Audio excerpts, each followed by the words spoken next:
તો કેમ છો બધા મજામાં? તો આજે તો અમારે બનાવી હતી પાવભાજી. તો મેં ફુલાવર થોડુંક સમારી લીધું અને તેને ગરમ પાણીમાં ધોઈ લીધું. તો તમે જોઈ શકો છો કે ગાજર, વટાણા, બટાકા બધું આપણે ધોઈ અને એક કુકરમાં 1 ગ્લાસ જેટલું પાણી મૂક્યું.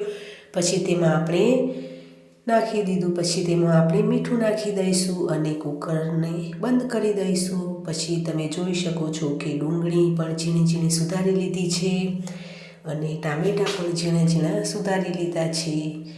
અને તમે જોઈ શકો છો કે લસણ, લીલું મરચું, આદું તેને સરસ રીતે આપણે ખાંડી નાખીશું.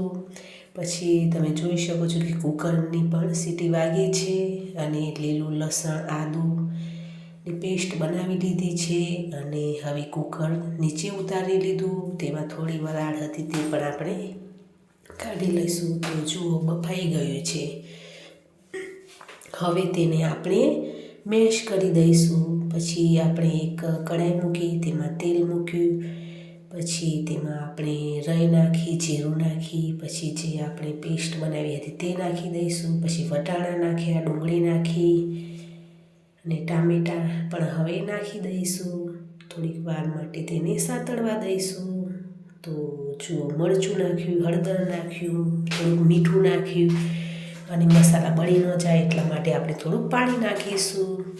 પછી ગ્રેવી તૈયાર થઈ ગઈ છે. તો આપણે બધું બાફી લીધું હતું, તેને મેશ કરી લીધું હતું, તે પણ આપણે તેમાં નાખી દઈશું. તો થોડુંક મરચું ઓછું લાગતું હતું તો મરચું પણ નાખ્યું.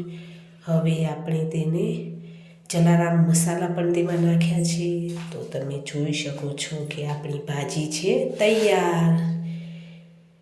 તો જોઈ શકો છો કે ભાજી છે તૈયાર. પછી કોથમીર ધોઈ અને સમારી તે પણ આપણે તેમાં નાખી દઈશું. પછી પાવ પણ આપણે શેકી લઈશું. તો પાવ પણ આપણે શેકી લીધા છે. તો લાઈક કરજો, શેર કરજો અને સબસ્ક્રાઈબ કરજો.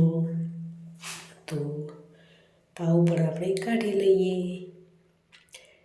તો જોઈ શકો છો કે પાવ પણ શેકી લીધા. હવે આપણે એક સર્વિંગ પ્લેટમાં ભાજી કાઢી લઈશું અને પાવ પણ